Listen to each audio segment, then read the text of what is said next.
Hey guys, so welcome to part 2 of this drawing series, where as a little reminder, I'll be drawing this little picture of Chief from Halo Infinite.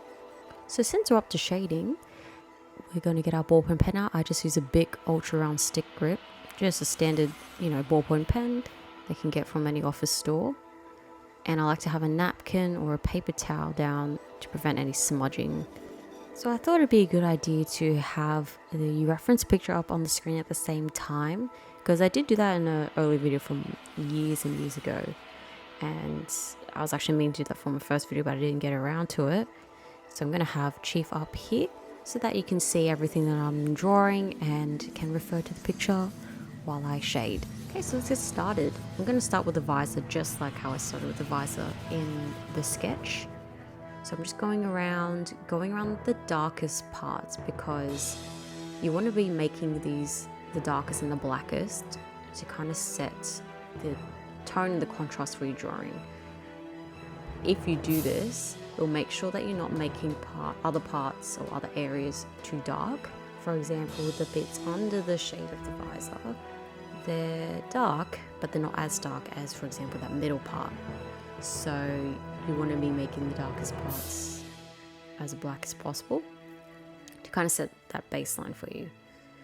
So as you can see, while I'm sketching, I also like to kind of outline everything first, and only shade in the parts I know that are pretty dark or completely black. So like these vents here, under the vents as well, and all around here.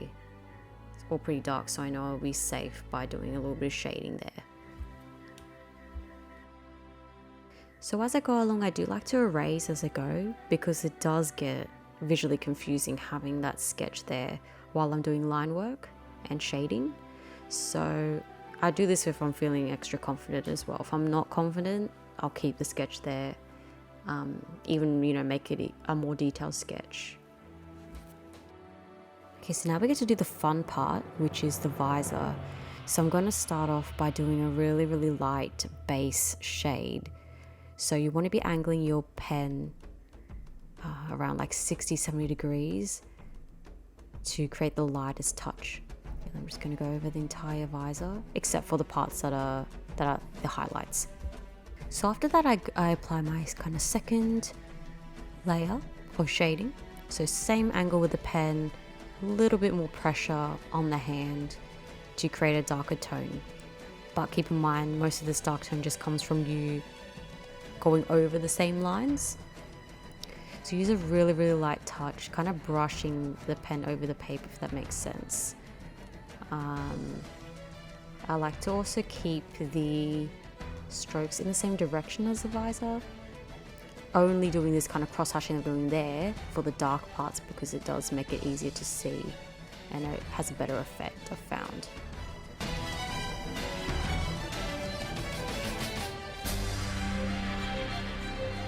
Now I'm going to shade in this middle part here, which is the blackest part of the image. I really should have done this at the start, but doing it now will help me when I'm shading the middle part of the visor to make sure I don't go too dark and too crazy with the shading. So now we can continue with shading up the middle. Again, a really light touch, a little bit of cross hatching to match the direction of the line, basically. Because you have that diagonal across the middle, I'm using a diagonal line. I'm not going to go, straight. And there is slight texturing if you zoom in the middle of the visor. That's why I'm using this kind of these really short strokes and textured strokes. So now we're going to go around the whole visor, and we're going to employ a wide range of directions, different strokes, and especially pen pressures to get our shading right. So this is the main reason why I love shading visor so much, is because it allows you to really test your ability to use the pen or pencil. It's the same thing with the pencil. So pen pressures is actually the key to this. As you can see, going a bit harder when you need a darker tone, and doing these parts, as you can see here, from dark to light, really test it as well. And it's all about going over it again and again, not going too hard, and just taking your time with building up the layers. You really just have to be patient with this part of the process.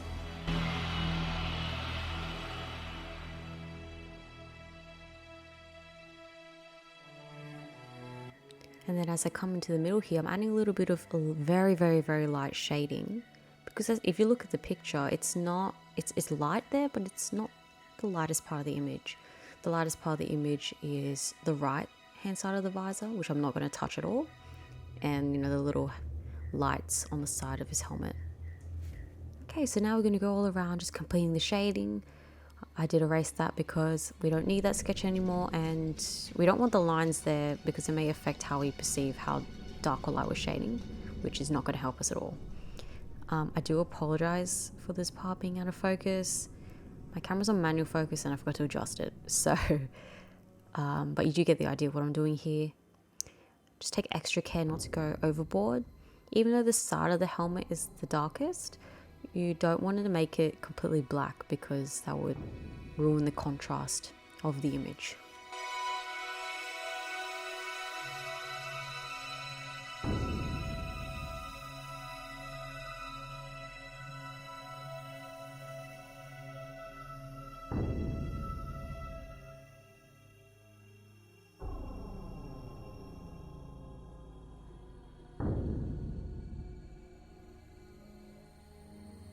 Okay, so now moving on to the top, where we're going to add in the little details under the shade of the helmet. These little details do matter, like they do make a hell of a lot of a difference rather than just shading completely black or completely grey. And texturing is also one of my favorite things to do, favorite parts of drawing.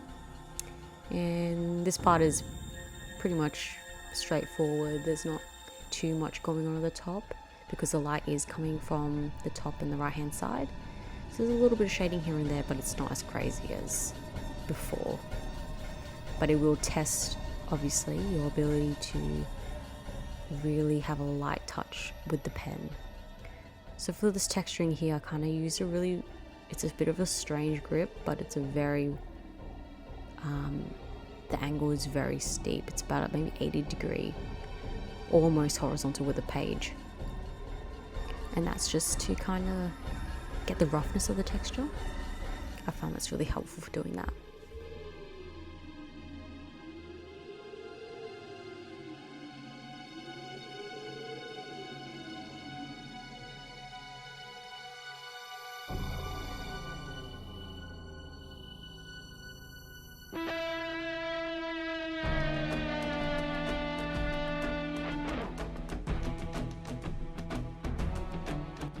So that's the shading done for the helmet. I really like how this turned out actually, so I hope you like it as well. Here's the full drawing so far, just on the helmet, but we'll be moving on to the next parts of the drawing in the next videos. I'm probably going to split them up, maybe like upper body and lower body. I might just do it all in one go, depends how I feel. But yeah, please subscribe so you can stay updated on when I post the next parts, because it'll be really exciting to finish this one off. But I'm really grateful for everyone that's watched this far. I'd really appreciate it if you'd give some more feedback, because I really want to be making the best videos that I can. So I hope this helps you out if you're trying to learn how to use a ballpoint pen or how to perfect your techniques with it. This is just how I use it. Obviously you can find your own techniques, but again, hope it helped, and I'll see you in the next video.